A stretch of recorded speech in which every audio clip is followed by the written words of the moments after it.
Hello বন্ধুরা, আমি আজ আপনাদেরকে ইস্তাম্বুল থেকে বাহরাইন আসার যে আকাশপথ ভ্রমণ, সেই ভ্রমণটা দেখাবো। আমরা ইস্তাম্বুল থেকে গালফ এয়ারে ইস্তাম্বুল টাইম দুপুর 2:15 ফ্লাইটে উঠেছিলাম। তো দেখুন আমাদের গালফ এয়ারের যে লোগোটা আমার জানালাতে দেখা যাচ্ছে, বিমানের পাখার শেষ প্রান্তে গালফ এয়ারের লোগোটা লাগানো আছে। আমাদের বিমানটা আস্তে আস্তে উপরে উঠছে এবং এই যে এখন শূন্যে উঠে গেল। বিমানটা শূন্যের উপরে আছে এখন এখন নিচে ইস্তাম্বুল শহরে যে পার্শ্ববর্তী যে শহরটা, এয়ারপোর্টের পার্শ্ববর্তী শহরটা এখানে দেখা যাচ্ছে। শহরের ফাঁকে ফাঁকে দেখা যাচ্ছে যে কিছু জলাধার। এই জলাধারগুলি মূলত যে তাদের যে মারমারা সাগর, এই মারমারা সাগরেরই জলাধার, মানে জলের নালাগুলি তারা শহরের ভিতরে এসেছে। তো মারমারা সাগরটা মূলত ইস্তাম্বুল শহরের চারদিকে ঘিরে আছে। আমরা আস্তে আস্তে অনেক উপরে উঠে যাচ্ছি। দেখেন খুব সুন্দর একটা নালা দেখা যাচ্ছে, জলাধার দেখা যাচ্ছে। আমরা আস্তে আস্তে একদম মারমারা সাগরের উপরে চলে যাচ্ছি। এখন যে আমরা মারমারা সাগরের উপরে চলে এসেছি। মারমারা সাগর থেকে এখানে নিচের দিকে এটা মনে হয় খুব সুন্দর কোনো একটা বন্দর, ছোট একটা জাহাজ ছোট জাহাজ বলা যাবে না, আমরা উপর থেকে দেখছি তাই ছোট মনে হচ্ছে। তাহলে একটা জাহাজ বন্দরে ঘিরে আছে। এখন আমরা পুরোপুরি পানির উপরে আছি, মারমারা সাগরের যে পানি।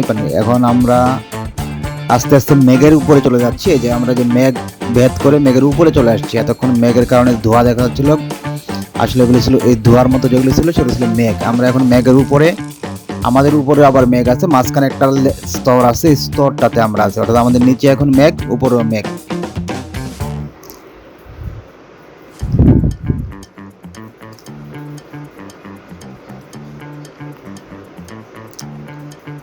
এখন এই নিচে কোনো মেঘ নাই, অর্থাৎ এই জায়গাটাতে আকাশে কোনো মেঘ নাই, ফাঁকা, যে কারণে সাগরের পানিগুলি আবারও দেখা যাচ্ছে। নীল জলরাশি, বিশাল জলরাশি দেখা যাচ্ছে। এই যে নিচে ছোট্ট সাদা কি যেন একটা দেখা যাচ্ছে, আসলে কি যেন বলতে, এটা আমার ধারণা এটা একটা কোনো জাহাজ, সাগরে জাহাজ ভাসতেছে সেটা দেখা যাচ্ছে।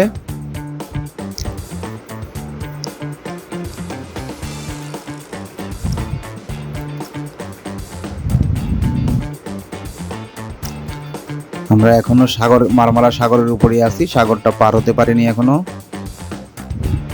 ওই যে দূরে প্রান্তে দেখা যাচ্ছে যে নিচেটা মনে হয় সাগরের পার মনে হচ্ছে, বালুচরের মতো দেখা যাচ্ছে।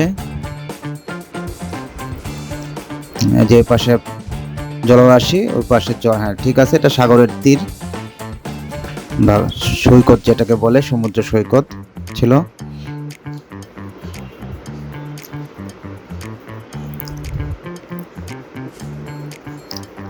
আস্তে আস্তে সূর্যের আলোটা পরিষ্কারভাবে দেখা যাচ্ছে, সূর্যের আলো ফুটে উঠছে। এই যে সূর্যের রশ্মিটা সাগরের পানিতে দেখা যাচ্ছে।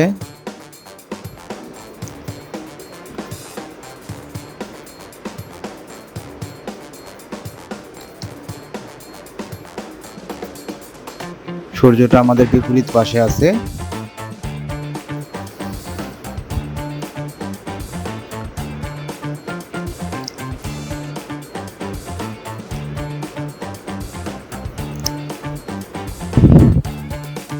এখানে কিছু নিচে মরুভূমিতে কিছুটা পাহাড়ের মতো মরুভূমি মনে হচ্ছে, কিছুটা কখনো উঁচু কখনো নিচু আছে। এটা মরুভূমি একটা।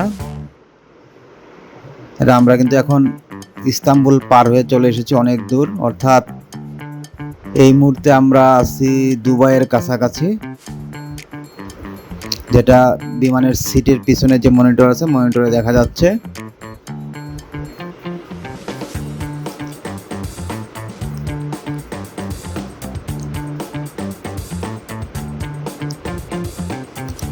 আমরা সাগরটা পার হয়ে গেছি, সাগর পার হয়ে চলে এসেছি আমরা।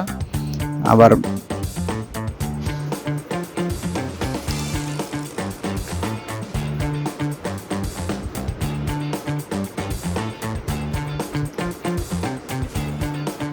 আমাদের উপরে এখন মেঘ আছে, আমরা বিমানটা একটু নিচে নেমে গেছে, এখন আগের মতো এতটা উচ্চতা নেই।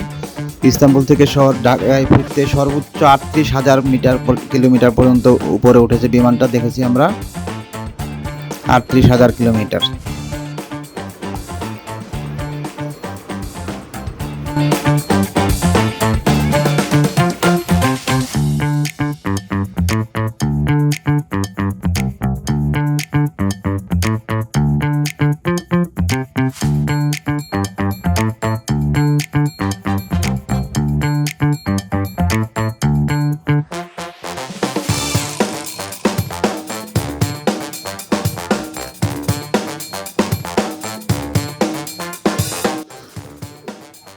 আমরা এখন আরও উপরে উঠলাম, আমরা অনেকটা উপরে উঠে গিয়েছি আগের চেয়ে।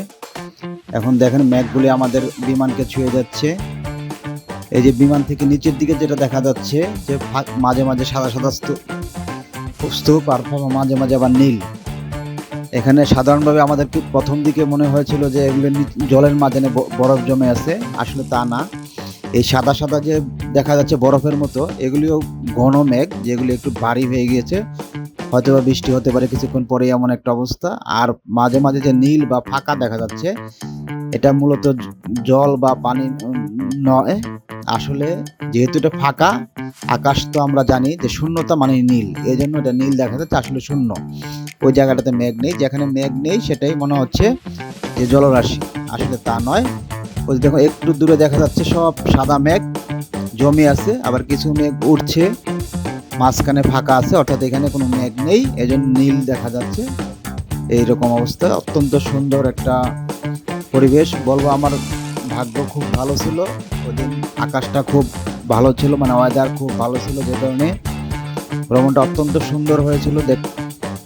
বিমান থেকে দেখতে খুবই সুন্দর হয়েছিল, এবং আমার অত্যন্ত ভালো ভাগ্য ছিল যে আমি জানালার পাশে সিট পেয়েছিলাম, এই জন্য আপনাদেরকে এত সুন্দর করে ভিডিও রেকর্ডিং করে দেখাতে পারছি।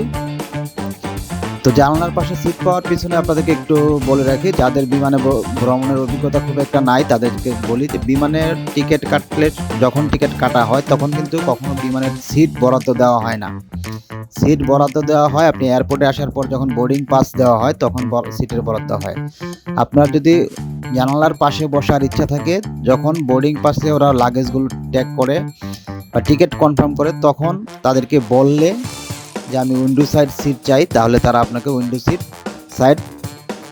সাইড সিট দিবে যদি ফাঁকা থাকে। আর আপনি কিছু না বললে সাধারণত তারা উইন্ডো সাইড সিটগুলি দেয় না। এই জন্য আপনার জানালার পাশে বসে, মানে বিমানের ভ্রমণের প্রকৃত আনন্দ উপভোগ করতে হলে আপনাকে অবশ্যই জানালার পাশের সিট চেয়ে নিতে হবে। দেখুন কি মনোরম পরিবেশ, অপূর্ব পরিবেশ, আকাশের উপরে নিচে মেঘ, আবার কিছু মেঘ উঠছে, কিছু মেঘ জমাট বেঁধে আছে। সত্যি খুব অপূর্ব সুন্দর দৃশ্য।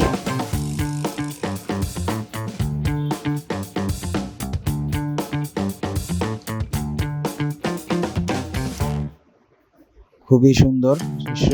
এখন আমরা একেবারেই মেঘের উপরে উঠে গেছি, শুধু নিচে মেঘ, উপরে কিছুই নেই, অর্থাৎ আমরা এখন সর্বোচ্চ পর্যায়ে আছি। অর্থাৎ এই মুহূর্তে আমরা সমুদ্র পৃষ্ঠ থেকে 38,000 কিলোমিটার উপরে আছি, যেটা সিটের স্ক্রিনে দেখা যাচ্ছে।